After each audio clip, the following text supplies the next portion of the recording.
Bapa Surgawi, terima kasih untuk kesempatan yang Tuhan beri bagi kami hari ini.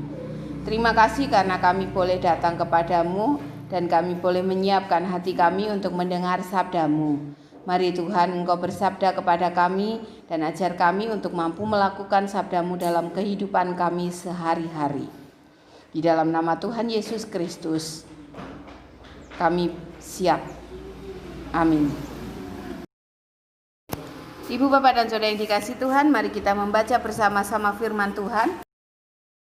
Bacaan kita ada dua yang hari ini kita baca, yakni yang pertama Yesaya 5 ayat 1-7 dan yang kedua Matius 21 ayat 33-46.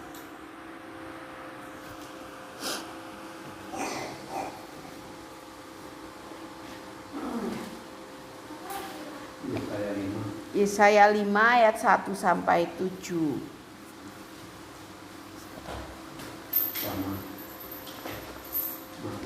Matius 21 ayat 33-46. Yesaya 5 ayat 1-7. Aku hendak menyanyikan nyanyian tentang kekasihku. Nyanyian kekasihku tentang kebun anggurnya. Kekasihku itu mempunyai kebun anggur di lereng bukit yang subur. Ia mencangkulnya dan membuang batu-batunya dan menanaminya dengan pokok anggur pilihan. Ia mendirikan sebuah menara jaga di tengah-tengahnya dan menggali lubang tempat memeras anggur. Lalu dinantinya supaya kebun itu menghasilkan buah anggur yang baik. Tetapi yang dihasilkannya ialah buah anggur yang asam. Maka sekarang hai penduduk Yerusalem dan orang Yehuda, adililah antara aku dan kebun anggurku itu. Apatah lagi yang harus diperbuat untuk kebun anggurku itu yang belum kuperbuat kepadanya? Aku menanti supaya dihasilkannya buah anggur yang baik. Mengapa yang dihasilkannya hanya buah anggur yang asam? Maka sekarang aku mau memberitahukan kepadamu apa yang hendak kulakukan kepada kebun anggurku itu. Aku akan menebang pagar durinya sehingga kebun itu dimakan habis dan melanda temboknya sehingga kebun itu diinjak-injak. Aku akan membuatnya ditumbuhi semak-semak, tidak dirantingi dan tidak disiangi, sehingga tumbuh putri malu dan rumput. Aku akan memerintahkan awan-awan supaya jangan diturunkannya hujan ke atasnya. Sebab kebun anggur Tuhan semesta alam ialah kaum Israel, dan orang Yehuda ialah tanaman-tanaman kegemarannya. Dinantinya keadilan, tetapi hanya ada kelaliman. Dinantinya kebenaran, tetapi hanya ada keonaran. Matius 21 ayat 33-46. Dengarkanlah suatu perumpamaan yang lain. Adalah seorang tuan tanah membuka kebun anggur dan menanam pagar sekelilingnya. Ia menggali lubang tempat memeras anggur dan mendirikan menara jaga di dalam kebun itu. Kemudian ia menyewakan kebun itu kepada penggarap-penggarap lalu berangkat ke negeri lain. Ketika hampir tiba musim petik, ia menyuruh hamba-hambanya kepada penggarap-penggarap itu untuk menerima hasil yang menjadi bagiannya. Tetapi penggarap-penggarap itu menangkap hamba-hambanya itu. Mereka memukul yang seorang, membunuh yang lain, dan melempar yang lain pula dengan batu. Kemudian Tuhan itu menyuruh pula hamba-hamba yang lain lebih banyak daripada yang semula. Tetapi mereka pun diperlakukan sama seperti kawan-kawan mereka. Akhirnya ia menyuruh anaknya kepada mereka, katanya, anakku akan mereka segani. Tetapi ketika penggarap-penggarap itu melihat anaknya itu, mereka berkata seorang kepada yang lain, ia adalah ahli waris, mari kita bunuh dia supaya warisannya menjadi milik kita. Mereka menangkapnya dan melemparkannya keluar kebun anggur itu lalu membunuhnya. Maka apabila tuan kebun anggur itu datang, apakah yang akan dilakukannya dengan penggarap-penggarap itu? Kata mereka kepadanya, ia akan membinasakan orang-orang jahat itu dan kebun anggurnya akan disewakan kepada penggarap-penggarap lain yang akan menyerahkan hasilnya kepadanya pada waktunya. Kata Yesus kepada mereka, belum pernahkah kamu baca dalam kitab suci? Batu yang dibuang oleh tukang-tukang bangunan telah menjadi batu penjuru. Hal itu terjadi dari pihak Tuhan, suatu perbuatan ajaib di mata kita. Sebab itu aku berkata kepadamu bahwa kerajaan Allah akan diambil daripadamu dan akan diberikan kepada suatu bangsa yang akan menghasilkan buah kerajaan itu. Dan barang siapa jatuh ke atas batu itu, ia akan hancur, dan barang siapa ditimpa batu itu, ia akan remuk. Ketika imam-imam kepala dan orang-orang Farisi mendengar perumpamaan-perumpamaan Yesus, mereka mengerti bahwa merekalah yang dimaksudkannya, dan mereka berusaha untuk menangkap dia, tetapi mereka takut kepada orang banyak karena orang banyak itu menganggap dia nabi. Amin. Demikian sabda Tuhan. Berbahagialah kita yang mendengarkan sabda Tuhan dan melakukannya dalam kehidupan kita sehari-hari. Haleluya. Ibu, bapak, dan saudara yang dikasih Tuhan, hari ini, minggu ini kita masuk dalam minggu-minggu pembukaan bulan keluarga. Bulan keluarga tahun ini, gereja-gereja GKJ dan GKI bersama-sama memiliki satu tema, seni merawat keluarga. Jadi satu bulan ini kita akan nguplek-nguplek satu tema, yakni seni merawat keluarga. Kenapa keluarga itu perlu dirawat? Kira-kira perlu dirawat atau mboten keluarga niku? Perlu. Sebab ternyata ada banyak kasus, kalau dalam sebuah penelitian yang saya dapatkan ketika semiloka katekisasi pranikah tahun lalu 2018, menurut data penelitian ada 500.000 pasangan di Indonesia yang bercerai. 500.000 pasangan di Indonesia bercerai. 500.000 pasang, berarti setidaknya ada piro kuwi? Setengah juta nggih. Berarti ada setidaknya ada 1 juta orang terluka. Ada 1 juta orang yang terluka. Dan kalau saja mereka punya 1 anak, masing-masing punya 1 anak, bisa dihitung kan? Berarti ada 2 juta orang yang terluka karena perceraian. Kalau lagi dalam penelitian yang kemarin kami dapatkan, itu 500.000 pasang itu cuma 10% dari perceraian yang sesungguhnya. Jadi perceraian iku jebule ternyata yang 10 itu, yang 500.000 itu cuma 10% dari perceraian semu. Perceraian semu niku ora cerai ketok palu mboten, tapi di rumahnya sudah tidak ada lagi komunikasi antara pasangan. Bapak karo ibu, anak-anak di rumah itu cuma seperti jalan. Pirsa nek rumah seperti jalan, berarti bapak ibu anak ketemune mau seliringan.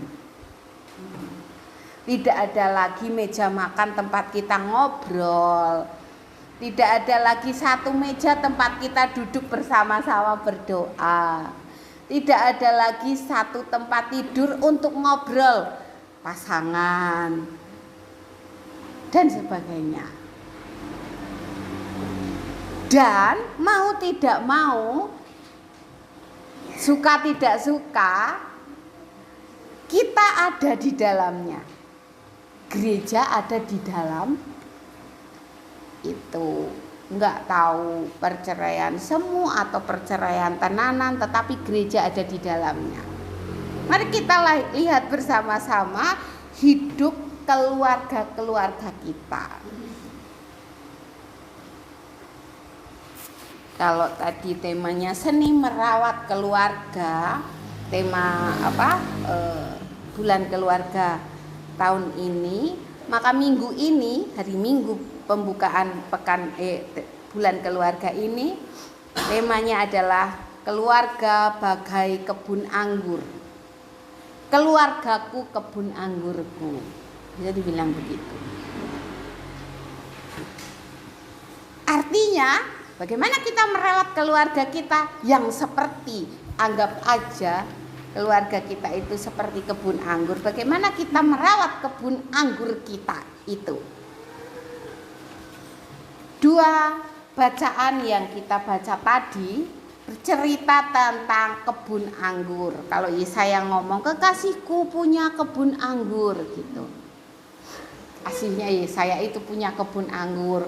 Kebun anggur itu diopeni tenanan, dipaculi, dikei air sing bener, dikei poro-poro dinggo anggur itu. Terus di tengahnya dikasih menara penjaga. Menara penjaga itu buat apa? Buat jaga nih kebun itu diopeni diserang atau tidak oleh kewan galak.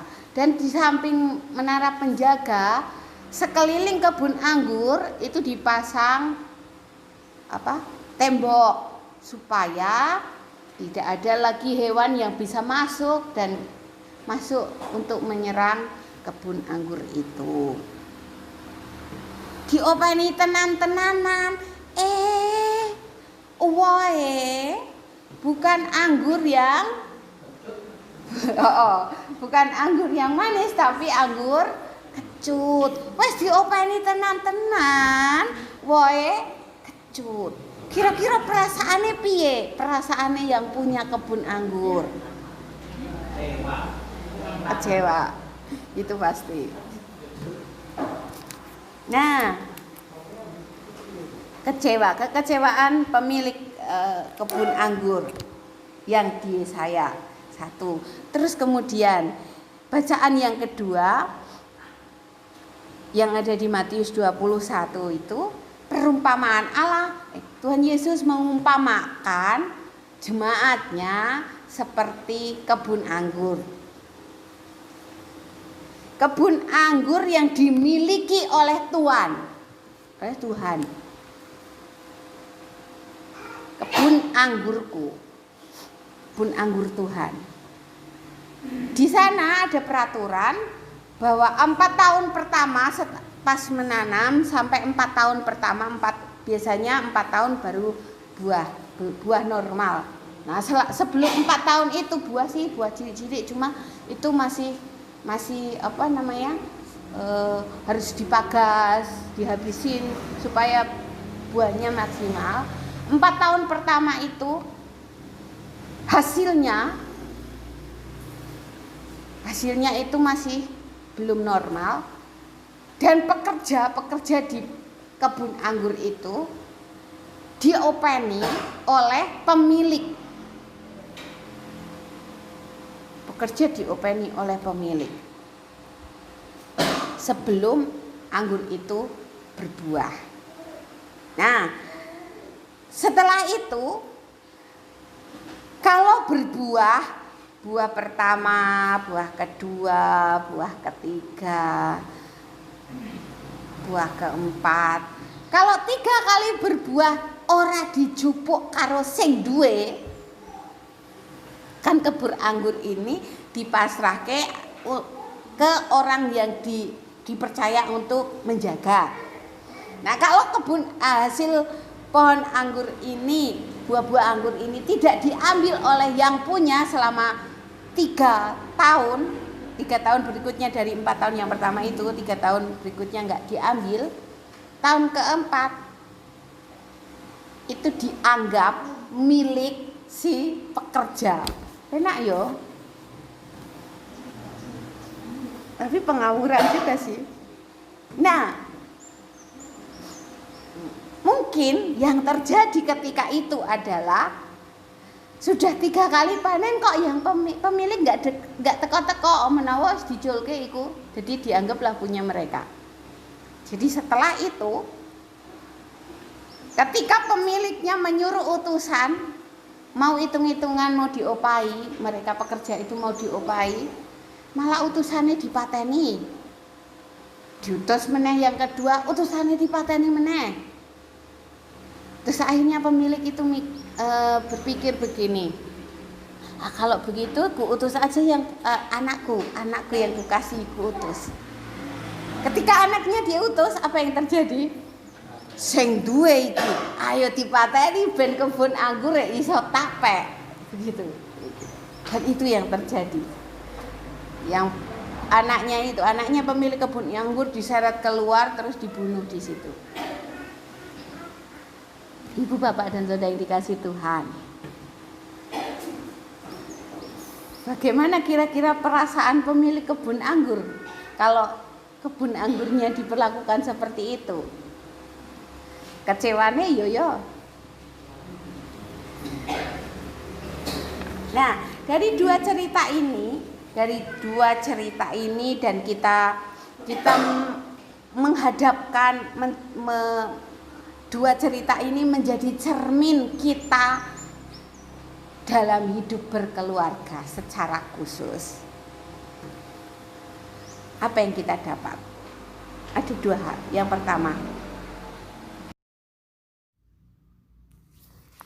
Yang pertama, keluarga sebagai kebun anggur. Tuhan sudah merawat, ngopeni, dipaculi, dipasang menara pengawal, artinya diamankan, dipasang tempat pemerasan. Tuhan menunggu hasil yang baik, yang manis. Jebule Bapak Ibu, hasilnya kecut.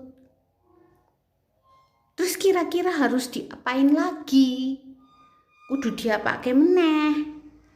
Jangan sampai kemudian Tuhan bosan terus Tuhan bilang, wis lambar-barno wae, ben wae terserah kono, ben wae pagere rubuh terus diiyak-iyak karo kewan-kewan dan seterusnya. Jangan sampai seperti itu. Jadi ketika keluarga kita digambarkan seperti kebun anggur Tuhan yang sangat diperhatikan, sangat diopeni, sangat disayang, dipaculi, pokoknya dipasang menara pengawal biar nanti kalau ada hal-hal yang buruk terjadi dalam keluarga itu Tuhan segera bertindak begitu. Tetapi kemudian keluarga itu tidak menghasilkan buah yang baik. Anggur-anggurnya tidak manis tetapi kecut, ngomongannya ya saling menyakitkan hati sesama yang ada di rumah itu. Kasihnya juga bukan kasih yang tulus dan seterusnya. Maka jangan sampai nanti Tuhan membiarkan keluarga itu terus tidak memperhatikan lagi. Kalau seperti itu yang terjadi, kira-kira akan jadi seperti apa keluarga kita kalau sampai Tuhan membiarkan semua hal yang buruk terjadi dalam keluarga kita. Bukan sebuah ancaman, akan tetapi merasakan, renungkan apa yang terjadi dalam kehidupan keluarga kita, bahwa ternyata Tuhan itu masih mengasihi keluarga kita, masih menginginkan keluarga kita untuk tumbuh, disayangi, dikasihi oleh Tuhan, disertai, diberkati oleh Tuhan. Tetapi ternyata hidup kita, buah kita tidak sesuai dengan kehendak Tuhan. Apatah lagi kata Yesaya, apatah lagi yang hendak diperbuat, maksudnya Apalagi yang hendak diperbuat oleh Tuhan? Semua sudah dicurahkan, berkatnya sudah, kasihnya sudah, tetapi anak-anak Tuhan tidak menjadi berkat, tidak mengeluarkan berkat yang baik. Ya, itu hal pertama.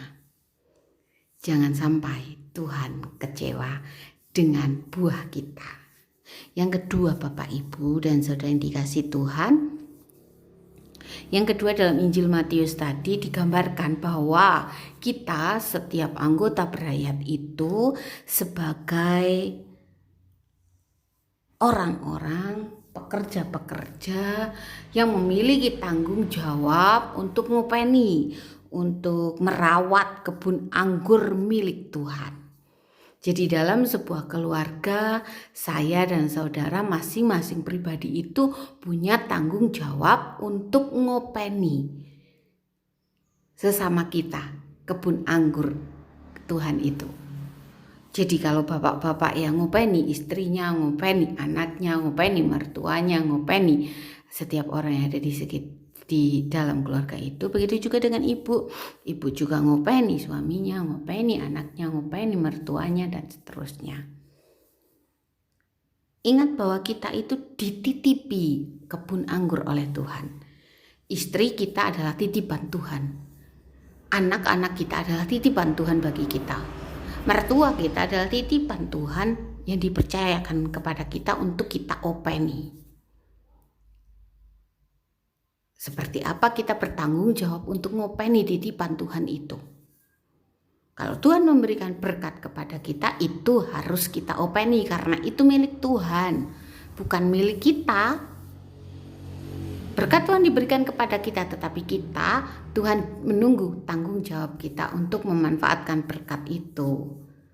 Kalau kita dititipi anak, bagaimana kita ngopeni anak itu untuk menjadi berkat juga bagi hidup, bagi pelayanan. Nanti akan ada saatnya Tuhan mengambil kembali titipannya. Tuhan menagih kembali titipannya. Anak yang pernah kutitipkan kepadamu, sudahkah diopeni dengan baik? Istri suami yang pernah kutitipkan kepadamu, sudahkah diopeni dengan baik? Bapak Ibu masih ingat ketika di depan mimbar menyerahkan anak dalam baptis? Orang tua mempunyai tanggung jawab untuk mendidik gulawentah anak-anak sampai kelak dewasa dan mengaku imannya. Itu wujud kita ngopeni titipan Tuhan. Ketika Tuhan memberikan kepada keluarga-keluarga berkat, pekerjaan, uang, artinya Tuhan mempercayakan untuk kita berkat itu, untuk kita openi, untuk kita rumat. Akan ada saatnya nanti Tuhan menunggu pertanggungjawaban kita. Berkat yang Tuhan berikan kepada kita, sudahkah kita rumat, kita openi dengan baik untuk kemuliaan nama Tuhan, ataukah kita simpan untuk diri sendiri, tidak menjadikan nama Tuhan dimuliakan di dalam kehidupan kita dan lain-lain. Jangan kita menjadi seperti pekerja-pekerja dalam kisah dalam Matius tadi. Ketika 3 tahun hasilnya tidak diambil oleh Tuhan, kemudian mereka menganggap kebun itu sudah menjadi miliknya. Kita juga sering begitu ternyata Bapak Ibu. Anak-anak kita anggaplah milik kita. Jadi kita mau suruh, kita mau membelok-belokkan anak kita semau kita sendiri. Kita lupa bahwa ternyata kita harus bertanggung jawab untuk mengarahkan anak kita sesuai dengan kehendak Tuhan. Ibu, Bapak, dan Saudara yang dikasihi Tuhan, mari keluarga kita kebun anggur milik Tuhan. Jadi mari kita rawat. Mari mengeluarkan buah yang baik. Mari kita merawat bersama-sama hidup keluarga kita. Cinta kasih yang ada di dalam keluarga itu, anak-anak kita, pasangan hidup kita, orang tua yang Tuhan percayakan kepada kita, mari kita rawat, mari kita openi. Berkat Tuhan, mari kita openi dalam kehidupan kita. Sehingga nama Tuhan yang dimuliakan melalui hidup kita. Amin. Tuhan Yesus memberkati. Mari kita tunduk dalam doa. Bapa Surgawi, kami bersyukur untuk firman Tuhan yang boleh kami terima pagi ini. Ajari kami Tuhan untuk tidak hanya menjadi pendengar saja, melainkan menjadi pelaku firman-Mu di dalam kehidupan kami sehari-hari. Hingga nama Tuhan dimuliakan melalui kehidupan kami, melalui kehidupan keluarga kami, melalui kehidupan jemaat kami. Di dalam nama Tuhan Yesus Kristus, kami menyerahkan hidup dan kehidupan kami. Amin.